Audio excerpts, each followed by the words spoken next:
सच क्या है? लेकिन आदिवासी डर और चुप्पी के साथ एक अनजानी भाषा में कुछ मंत्र पढ़ने लगे। तभी एक बूढ़ी औरत आगे आई।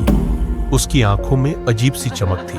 उसकी हंसी ने माहौल को और डरावना बना दिया।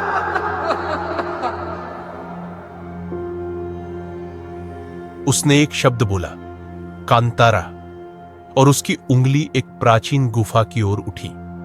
वो गुफा कुछ अलग थी। उसका लाल रंग आदिवासियों की तरह चमक रहा था। वो गुफा देवता जैसी भव्य और डरावनी लग रही थी। गुफा के चारों ओर एक रहस्य और डर का घेरा था। जंगल अब खामोश था, लेकिन कांतारा की आवाज उस खामोशी को चीर रही। कांतारा की गूंज ने उसे यकीन दिला दिया। रमेश की बातें सच थीं। कुछ भयानक उसका इंतजार कर रहा था। उसने तुरंत अपनी टीम को इशारा किया, यहां से निकलो अभी। वो बिना पीछे देखे भागे, जैसे जंगल उन्हें निगलने को तैयार खड़ा हो। पुष्पा और उसके बचे हुए साथियों ने उस रात जागकर पहरा देने की योजना बनाई। पुष्पा की नींद टुकड़ों में बंटी रही। हर हलचल पर उसकी आंखें खुल जाती।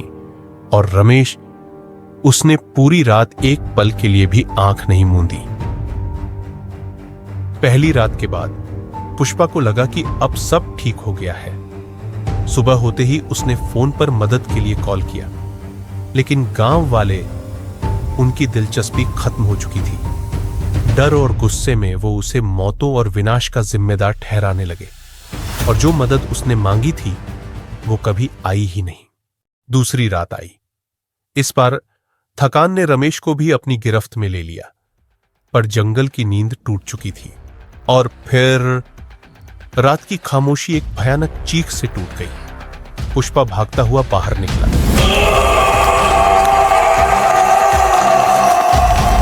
उसने देखा उसका आदमी 6 फीट ऊपर उठा हुआ था।